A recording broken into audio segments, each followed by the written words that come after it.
Welcome in to another edition of Region Roundup. I'm James Boyd here with Mike Clark. Mike, I got to give you credit again. I know we talked about it on the pod last week, but I put it out there for the rest of the region to know. Mike was the guy who pushed me to do the projects award that I won for the APSC. So yeah, thank you, Mike, for pushing me to basically get out there and talk to the community about what was going on in the world, and I appreciate that, and I think the region appreciates that we were kind of, basically drawing now, or not drawing, but like tying between sports and society when all the stuff was going on with George Floyd and Breonna Taylor. Yeah, I mean, we've talked about this a little bit in the past here and elsewhere, and I think that's always been one of the part of our mission statement for the Times Sports Department is, we try to let folks know in our coverage about the entire person that we're covering, whether it's a coach or an athlete, sometimes an official, because, I feel like there's probably a little bit too much sports coverage out there that just talks about, the points and the rebounds and the touchdowns and the home runs and that sort of stuff. And we don't really get much of an idea about what makes some folks tick. And, it was, with everything that's been going on this year between the pandemic and, the kind of social justice reckoning that we've had as a country in the last, 10, 12 months or so. I thought it was even more important, that we kind of get back to that part of our mission. And, and I appreciate you, mentioning that, but, it's all about the execution too. So let's give yourself a pat on the back as well, because, I can come up with the ideas, but, if you don't find the right people to talk to and ask the right questions, then it doesn't work. And you definitely don't get a top 10 APSE award without, getting the execution part of it right too. So, I'm really happy that you're being recognized for that we're being recognized for that, because the Times has a pretty long tradition going back about 20, 25 years. I think we mentioned this last week, in terms of getting recognition nationally for our coverage, whether it's, individually or for the team. And,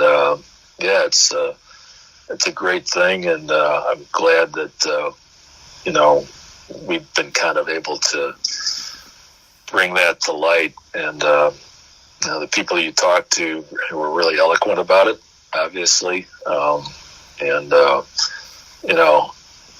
It's, again, it's great that we got that out there. And that's, I guess that's what I would say about that, and all just maybe one more thing is that, this is something that, is not something that we're going to let go of either. We're going to continue to cover sports in this way, and again, hopefully, illuminate the world that we live in a little bit.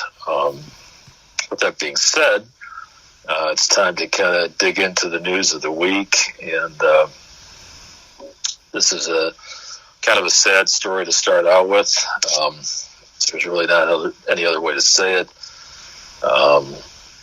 You were out in Valpo last weekend, and in the wake of the death of Noah Beller, who was a member of Valpo's football program until he graduated, and he was tragically killed earlier in the week. And you were able to talk to some of his former teammates, some of his friends, and it's a tough thing when a kid dies under any circumstances, and these circumstances were particularly difficult. But I thought that his teammates and his coaches had some interesting things to say, and it's pretty clear that he was, very highly respected and very much loved within that community. Yeah, Noah was killed last Wednesday night, which was the 3rd of March, and then the team found out, the boys basketball team, a lot of people at the school found out that Thursday, and then the boys basketball team had a sectional semifinal that Friday against Crown Point. So after they won, I talked to Cooper Jones about Noah, talked to Brees Walls, who didn't play football with him but knew him. And they talked about how hard it was to play a game after losing, someone who they shared the same hallways with and things like that. And just kind of how, insignificant that could have been, or in moments it felt like, but then also how big that was to just kind of galvanize the community with the win, put some positivity out there. Like you said, the circumstances surrounding his death are really horrible. There's no other way to put that, but I thought that his friends really, talked about him as a person, talked about how he was a quiet leader, a guy that was pretty selfless, pretty happy-go-lucky.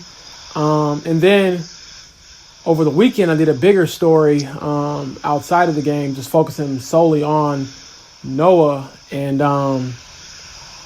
it's hard. I've written about a few kids who have passed during my time here in the region. And it's never easy, especially when you never met them. I don't think I ever met Noah face to face or even said 2 words to him, to be honest. So what I did was I posted, I think on Instagram, saying hey, if any of you all, because I have a ton of region athletes on Instagram, probably more there than any other social media platform. So I was like, hey, if anybody who knows him or knew him, reach out to me. My DMs are open. And I had a few people actually reach out that way that I used for the story, one of them being Blake Worthington, who was number 9 and Noah was number 10. So they were locker neighbors. And you can read the story for more about Noah's life, but I'll just, give you this one cool memory. Because when I talked to them, it wasn't so much about the manner in which he died. It wasn't really about him being gone. I was like, you know what? Everyone knows that already, obviously. So let me try to find out who he was when he lived. What did he, what was he like? So I was asking all the players, if you had to pick a few memories that stick out, that you've been replaying in your head. I said funny memories, good memories, whatever. Even if it seems meaningless, what do you think? And Blake was going through all these different memories, football, and we grew up playing baseball together. He's like, you know what? We were locker neighbors. He said Noah forgot his combination every day. So, and I was like, oh, there you go. That's my lead. And it kind of was, he's like, yeah, man. He's like, that's kind of how he was. And he was like, it really kind of summarized, and really just showed how they had each other's backs. I mean, even for something as small as that, Blake was telling me, I had to basically tell him every day what his locker combination was. And on the field, they had each other's backs, and in life, they had each other's backs. And he was just saying how that bond, even now that Noah's gone, won't change. So I think Coach Bill Marshall spoke very highly of Noah. He had some powerful words in that piece that I, again, encourage you to read. And I think as a writer, one of the toughest parts is seeing I had the number 1 story on our website, and it was for something like that. You know what I mean? I had the number 1 story when Crown Point girls won the state championship, but then you get something like this, and it's I never want to be in a position to have to write something like that. However, again, I just relied on the people who knew him to speak best about him, and I probably could have talked to 10 more players, 20 more players, teachers or whatever, but I just grabbed a few that were the first ones to get back to me, and tried to still tell the story through their eyes and really just get out of the way of the words. And I felt from the responses I got and people that knew him, they were saying hey, I really appreciate this, and simply put, as Bill Marshall said, Noah will never be forgotten. So I know that some of their players have kind of hinted at some things that they might do to honor Noah this upcoming season in the fall. So, we'll see what happens when that time comes. But for now, man, it's just, again, they're still kind of reeling and dealing with the reality of him no longer being here. Yeah, and I think that's a good point that you make right there. And one of the things that I think I've come across with some less experienced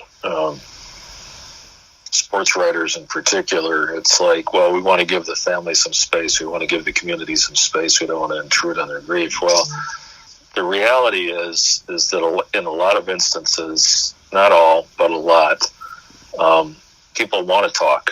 Mm-hmm. They want to share their memories. They want to work through it. And, our job is to help them work through it by allowing them to share their memories. And, and I know you, and I know myself, and I know, most of the people, on our staff and in our department, we want to be respectful here, and we will reach out in a respectful way, and we will never pressure anybody to talk. We will not,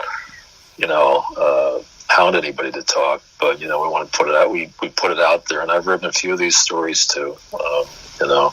You don't, as you said, you don't like to write the stories, but on the other hand, you do like to give people an opportunity to get their own memories out there. I think it is an important role for us, as a local news source. This is something that's a very important story in the Valparaiso community and in the region sports community too. So I think that certainly it was handled respectfully, which was what I would expect, basically. So. And I think that there was some good insight, as you said, Blake Worthington's story about having to always remind Noah what his locker combination was. I mean, that's the kind of little detail that, is really insightful and, kind of, I'm sure, brought a smile to a lot of people's faces, in a tough time. So if we can do that, then we've done our job. So that's a great thing, I think. Moving on to something, a little bit different tone-wise, I guess. This was a big month, big week, big day yesterday. Yesterday was International Women's Day. This is Women's History Month. And I was kind of reflecting on that a little bit, about how different the landscape is for women and girls in sports than it was, when I was growing up. When I was in high school and college, that was about the time. This was the mid. I was in high school in the mid '70s, in college in the late '70s, and that was about the time that women's sports and girls' sports were kind of starting to take off in the wake of Title IX being passed. And up until that time, there were not a lot of opportunities for women and girls in sports. I mean, there were the Olympics, obviously, but so the elite athletes certainly had the opportunities. But other than the elite athletes, that wasn't there. High school in Illinois in those days, that what was called the GAA, the Girls Athletic Association. These were basically intramurals. There's no interscholastic competition for girls, which is kind of crazy to think about now, but that's the way it was, and then right around that time, like I said, that was when interscholastic competition for girls was getting started. And we see where we're at right now. I mean, we have a women's pro soccer league, we have a women's pro hockey league, we have a women's pro basketball league. Obviously, women's golf, women's tennis are big deals on the pro level. The WNBA is, really took off. It was, probably the most pivotal year, for the WNBA this past year, is the players kind of got their voice, and taking part in the social justice movement, and also, really boosting their ratings and getting their profile up there too. And again, women's hockey is now a pro league.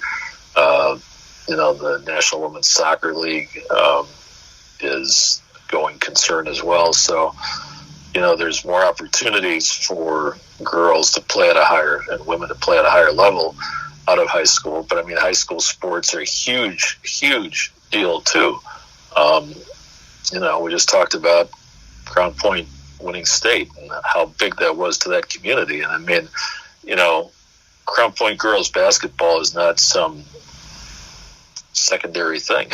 It's huge in the Crown Point community. Mm-hmm. And that segueing into the fact that two of the stars of that team, who it seems kind of crazy to even think about, are only juniors.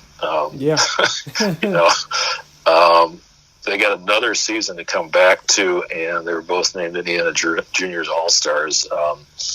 Jessica Carruthers and Lily Stoddard, two D1 recruits. And, it's really exciting to think about, what's still ahead of them, in high school, let alone in college or beyond. So, that was some big news this week, and I know you talked to them. Yeah, it was, fitting that, they got the news and the team was announced on International Women's Day. So I thought that was fitting. And then I had a chance to talk to Jess and Lily, who hit me back. They called me right before I was going to file. And I was thinking, wow, like this is the clutchest thing ever. Because I'd only talking to Cyber.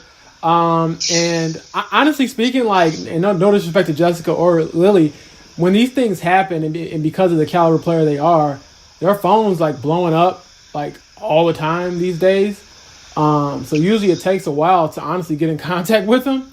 And depending on when my deadline is, it's hey, I might have to move forward without them, but I'm glad I was able to include them in the story about them, obviously. And the unique thing about it is they're the only teammates to be selected, only two teammates in the state to be chosen for a 12-girl, 12-player roster. And what makes it even more impressive is that normally there are about 18 girls selected, but since there aren't any exhibition games this year against the Kentucky All-Stars for the juniors, there's only one game. The junior All-Stars will play the senior All-Stars when they're announced here, within the next month. So they had a smaller team this year, but you were able to still get two girls from the same Crown Point team on there. So let you know, one, how great, their season was. Winning helps. They won the Class 4A state championship. And two, the respect that they have around the state from anybody who has, who determines who's on the team. It's selected by the Indiana Basketball Coaches Association and made up of a bunch of different members and coaches and people like that. And I'm sure people even just word of mouth, helps as well.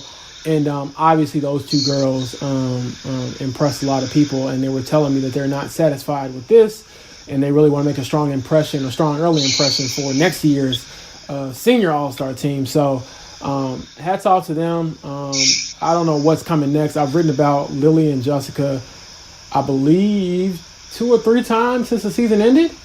And I'll probably be writing about them again when they play in the actual game.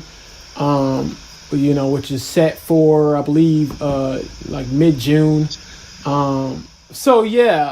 It's I keep calling them and hitting them up every other week, and I tell them, hey, sorry to ask you for the 15th millionth time.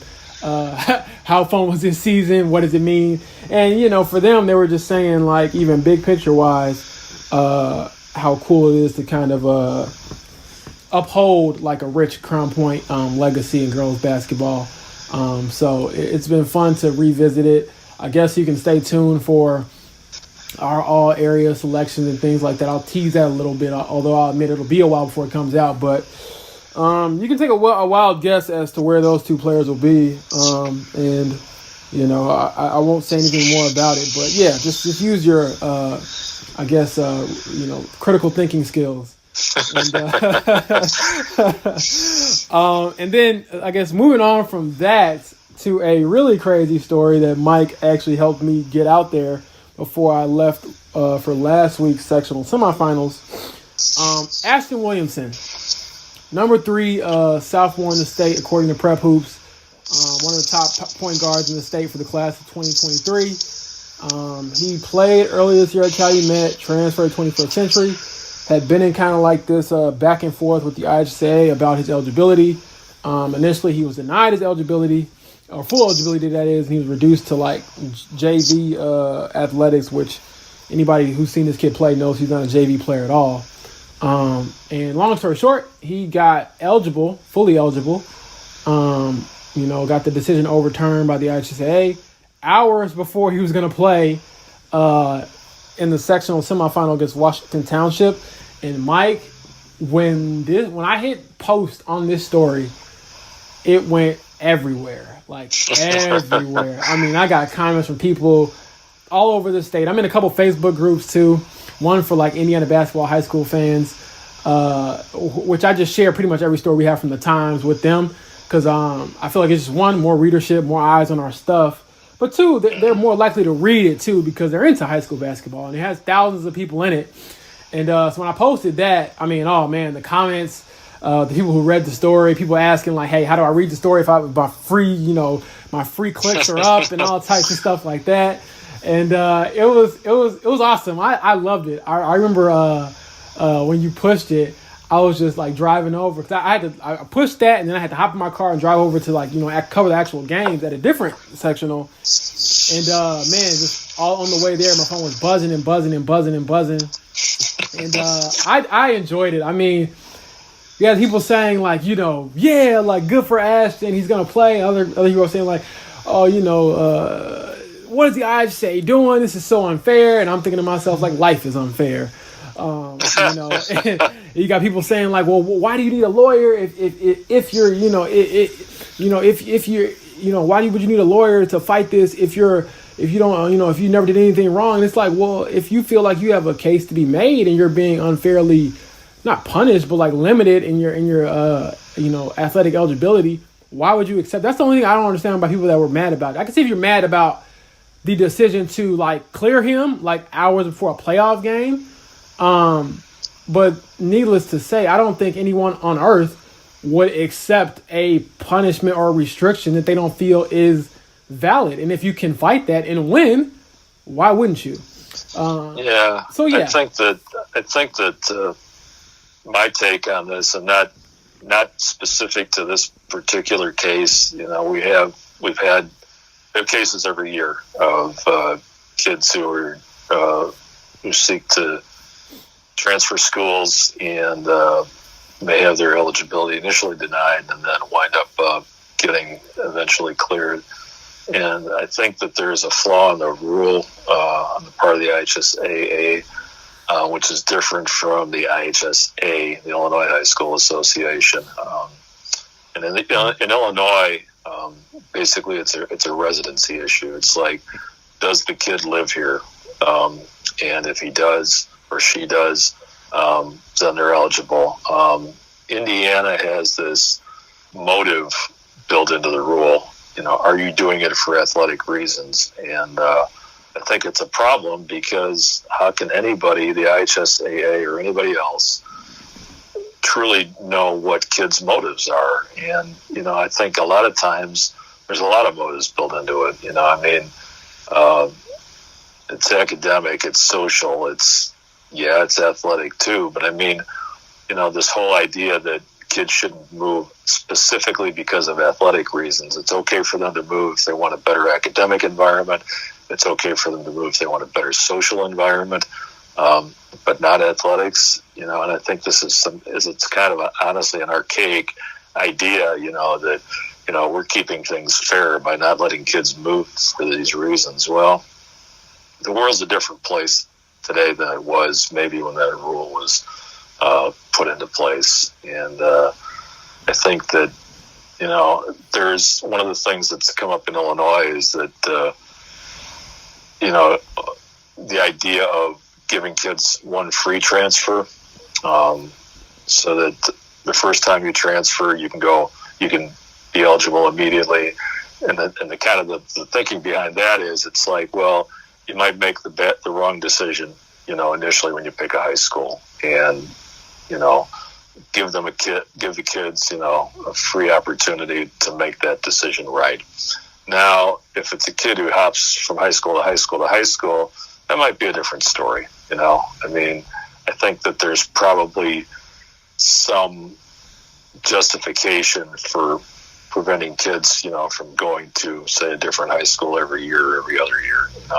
There's something to that. But, if a kid decides for whatever reason, this is not a good fit for me, it's like, think about if you're an adult and you have a problem with this. What if somebody told you, okay, you can't get another job, you have to be out of work for a year before you get another job? It's kind of the same principle, basically. We're telling these kids that they have to sit out for a year before they come back to play. So what if you decide, I don't like this job, I got another job over here that's waiting for me, but I can't do it for a year, because of some idea that, this is not fair somehow. So maybe if people looked at it that way, they'd think a little bit differently about it. I don't know. Yeah, and then there's also, just on a tangent, there's like the crowd that thinks that we should still be in all, one class basketball. So you can never, like, you know what I mean? Like there's always that genie's not going back into the bottle. Yeah, but so. You know what I mean? So there's always this is the way it's always been type of thing. And personally, just as a reporter, I thought some of the comments I received were pretty funny. Mainly because I was simply reporting what happened. Wasn't really picking a side. It was obviously a big deal, but spoiler alert, they lost. Washington Township upset them with the buzzer beater, basically almost at the horn, from Tyler Hatchie, who's one of their better players. And, that's why you play the games. I know when I ran the story hours before, people were saying, oh, that's an easy W. They're going to win the sectional now. And then Washington Township said, wait, hold up, and basically ruined a 21st Century and Couch rematch for the next day. So I was joking with someone like that, 21st Century had like not like, they just had, one thing I'll say is Ashton hadn't played in a couple months, and he came out and had 18 points and played very well. And they lost on the last second shot. So, again, it's March. Anything can happen. And that's why you play. Like, if things were always based off of, who you expect to win, why play? So I thought that was interesting. I deleted a couple of comments on my Instagram that were, like, kind of attacking him as, like, as a player and person. Like, oh, loser, you lost, all this type of like petty stuff that I guess high schoolers do. I'm getting older, I guess. But I didn't like that. And I think a couple of them weren't even like, players. And it's like, you didn't even play in the game, so why are you talking? But I didn't like that because it's like, again, if you're in his shoes, why would you not do everything you can to play right away? And again, it's only unfair depending on which side you're on. If it adds to your chances to win, oh, we love it. We're great. And then if it adds to your chances of possibly losing, no, why are they doing that? So I enjoyed it. It was very TMZ-esque. Got a lot of clicks out of it. And hopefully that drove you to the other stories on our website with a little more substance. But that's why you play the game. And then I guess moving on to more important things as far as sectionals, we have 6 sectional champs, if I remember correctly. We have Couts. In 1A, 2A, we have Bowman and Boone Grove, who will play each other in the first North Judson Regional Semifinal Saturday. I'll be there for that. In 3A, we got, Ding Ding Ding Hammond.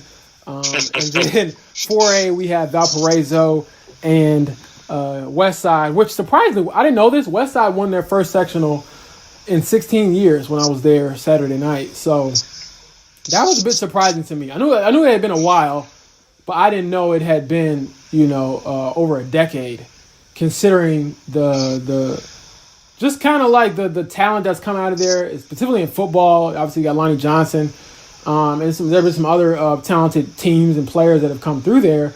So I was kind of shocked. 16 years ago, I was 9, so had no idea I'd ever be at Westside. And actually, the funny thing is, my uncle Anthony Smith is a West Side graduate. So really, I did not know that. Yeah, I got my mom's sister, her husband.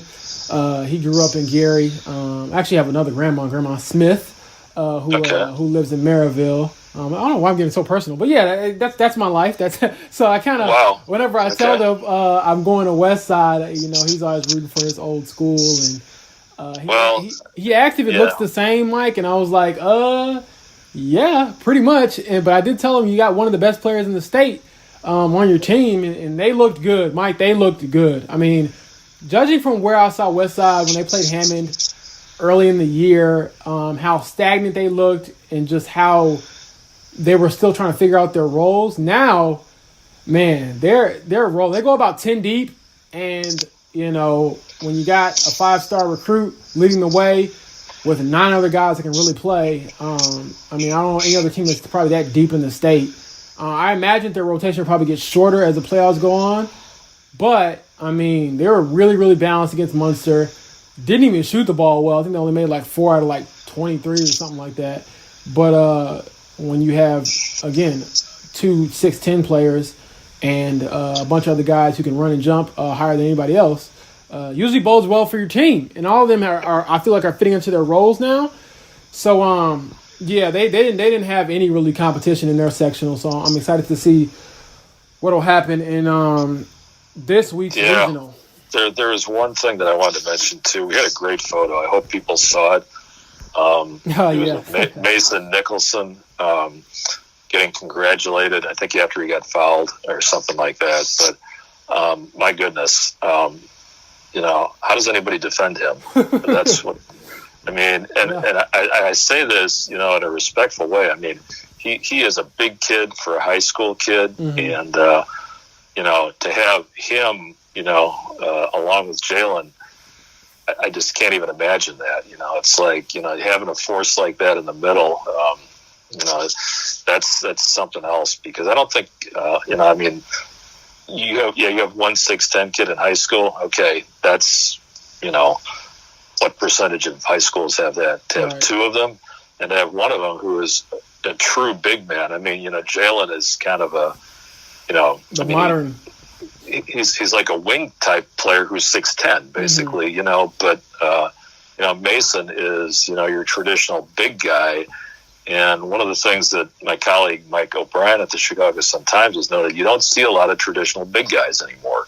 You don't see a lot of traditional back to the basket big guys anymore. And Mason is just the prototypical guy like that. So to have somebody like that too, along with, Jalen and Krishan Christmas, and some of the other guys, Kamari Peterson, that's a lot of talent and a lot of different types of talent. It's, some teams that we've seen, really good teams, but they're all guard heavy. It's like they've got all these guards, but I mean, you look at West Side, they can say, okay, here's your 1, 2, 3, 4, 5, basically. So that's that a lot of teams can't say. Yeah, I mean, it was dominant. I mean, there was never. I mean, after the first quarter, I was like, okay, well, let me start looking up when's the last time they won one, and trying to find like an angle that's actually interesting. And spoiler alert, my lead was actually what happened right as the game was ending. They gave Coach Chris Buggs a not Gatorade, but basically it's like a water bottle shower.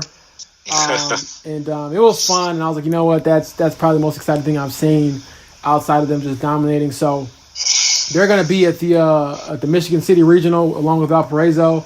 They're on opposite sides of the bracket, so if both of them win, the semifinal, they'll meet in the championship that night. We'll have Tom Keegan there, our correspondent, covering that. Like I said before, I'll be going to North Judson. And then, I think Hammond's probably the favorite to get out of their regional. And then again, they're looking, I believe, for their first regional in 67 years. They were denied the opportunity last year when they were still really good because of the pandemic. I'll have more on that and just the whole year later perspective on some of the back-to-back sectional champs. But real quick, one team I want to kind of put out there is Boone Grove. I just ran a story on their team today, actually, which is the 9th. It's a Tuesday, and Mike, I didn't know this, but this is crazy. Like, so they're their last 4 years before this season, they went 0-22, 3-19, 3-19, and 12-11, and then now they're 18-6. So, long story short, their previous 4 seasons combined, they've matched that win total altogether this year, 18 wins. Which is crazy to look at the turnaround they've had. I don't know if anybody would have picked them to win the sectional at the beginning of the year. And, at the beginning of the year, they were actually quarantined because of COVID-19, so they got delayed and still got 18 wins.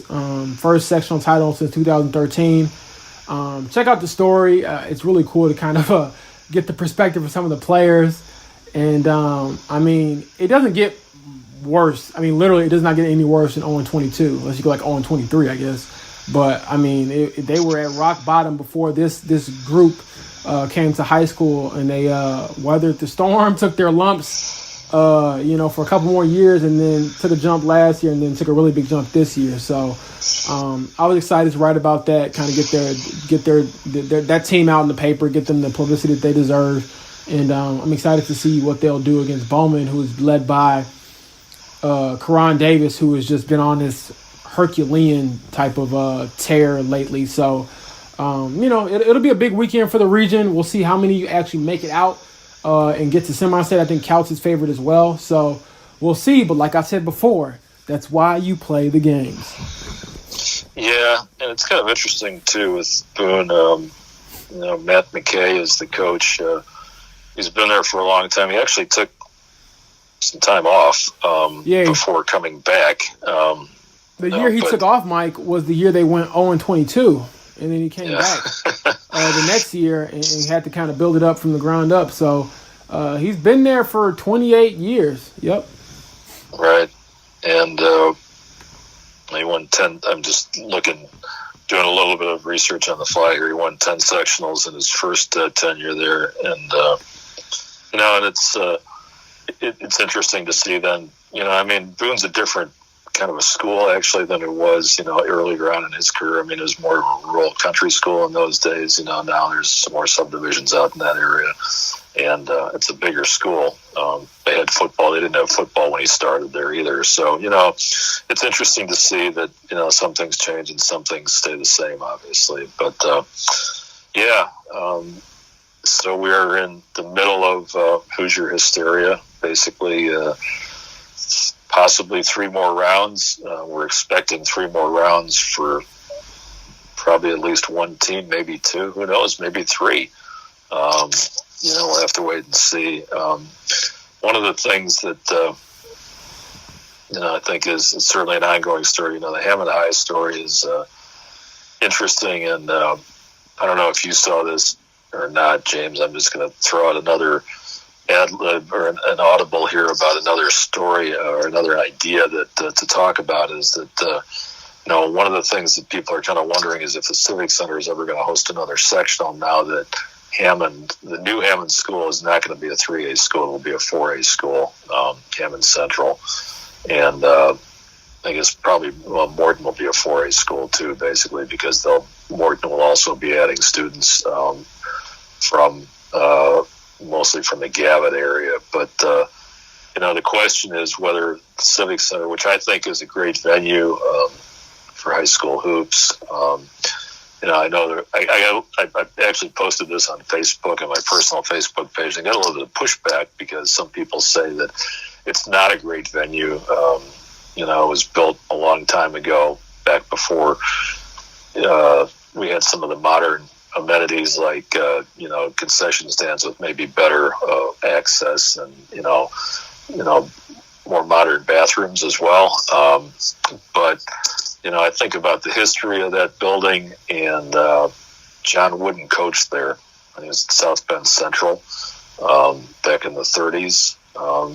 And he actually John Wooden played pro basketball there back in the early days of pro basketball, before the NBA. There was a team called the Whiting Caesars that was at the level of what is now the NBA. Obviously, pro basketball in those days was not anywhere near as big a deal as college basketball was. It's not like the NBA is today, but again, there's a tremendous amount of history in that building, and that has been the 3A sectional site for a while now. Calumet was actually the original host this year, but then I guess Clark wound up replacing them as the host, even though Clark didn't play in the sectional, which is another interesting sidelight, I guess. But now the question is, who's going to be hosting whatever sectional Hammond Central is going to be in, and I think we know it's been kind of rotated back and forth mostly between West Side and East C. So whether Hammond Central will get into that rotation or not, we don't know. And if they do, it would be nice if it wound up back at the Civic Center. That's kind of my take on that. It's an old school take, I understand. So for what it's worth, that's what I would have to say. And I think that's all we have for this week then. But we will leave you with the traditional mask up, social distance. Let's get through this. We want to get to the point where we are back to, an even more normal life than we are right now.